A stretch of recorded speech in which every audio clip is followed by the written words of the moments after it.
The following program was funded in part by the Arthur Lemming Foundation, the New York State Bridge and Tunnel Authority, and by viewers like you. Thank you.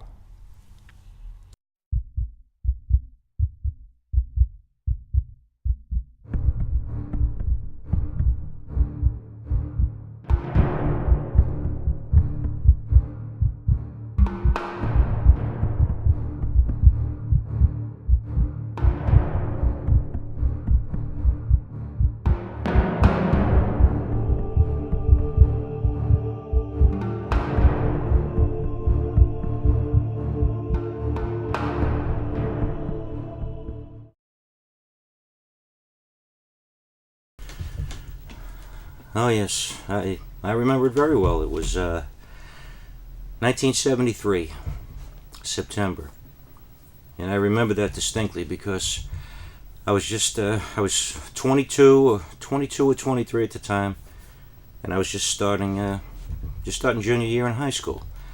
And for the prior 15 years to that, because my name was Heaphy, I sat behind this kid named Alan Flanagan, and he was a nice boy, all American kid, freckles, played sports, kind of quiet, but he was a nice kid. But I distinctly remember he had one big problem, and it had haunted me through the whole 15 years prior to getting to junior year in high school, and it was the fact that he had this overpowering smell emanating from his body, like canned cream corn, of all things.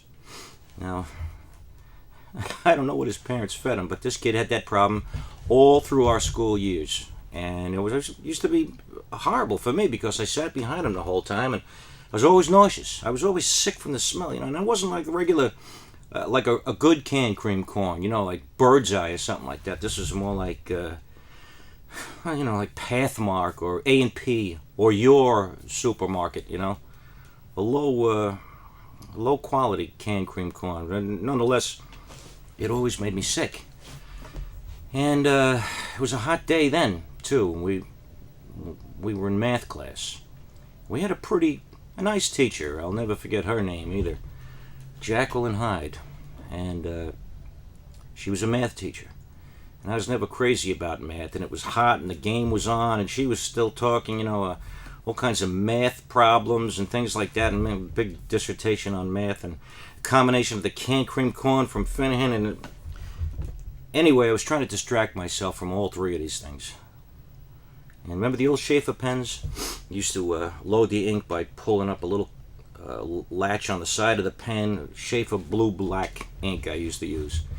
And to get my mind off all of this, I was discharging it on the back of Finnehan's shirt because, I'm making little blue-black clouds on his white shirt. And apparently he never felt it, but I was doing that to distract myself. And while Miss Hyde was talking, out of the corner of my ear while I was doing that, I heard her say pi r squared, which really caught me off guard, like right away, because apparently she wasn't an English teacher, because pi r squared, pies are squared, but pi r squared just struck me so strange that a teacher of her caliber would make such a mistake. Anyway, I started laughing, and I couldn't stop laughing. And in the middle of this heat and the cream corn, she says to me, Heaphy, get up here right now. And I did. I had no choice, really.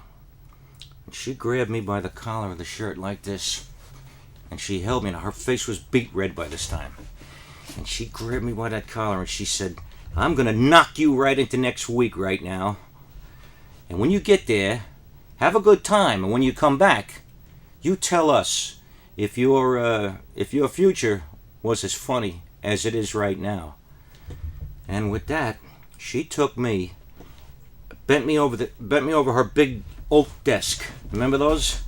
Big oak desk, and then she grabbed one of those old-fashioned metal yardsticks, iron or metal, whatever they were. The damn thing must have been 2 feet long. And she took that thing and bent me in it. whapping a hiney blots, whapping a hiney blots, whap, whap, faster and faster. I was saying, it hurt. And I was starting to say, Miss Hyde, please, I didn't mean it.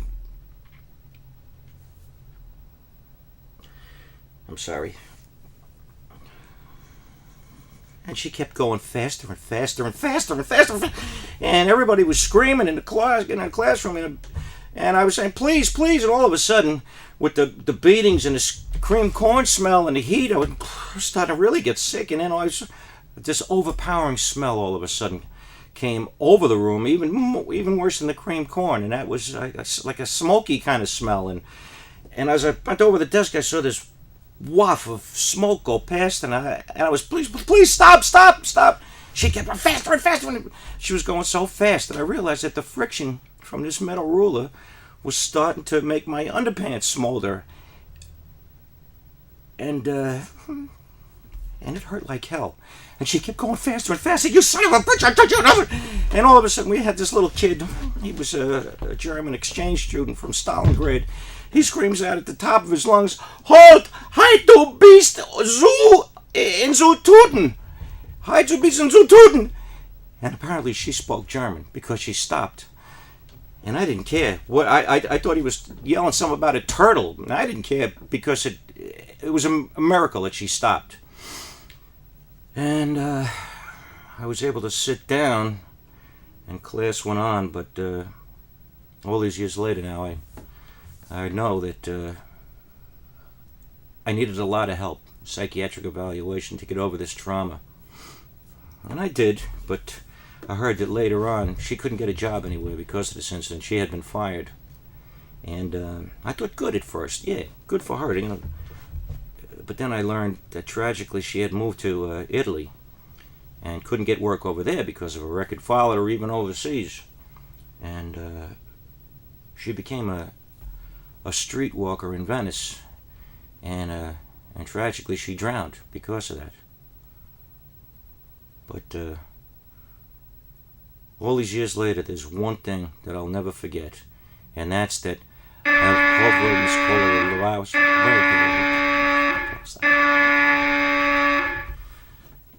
and that was it. And I came back from the brink, and I'm not ever going to forget it.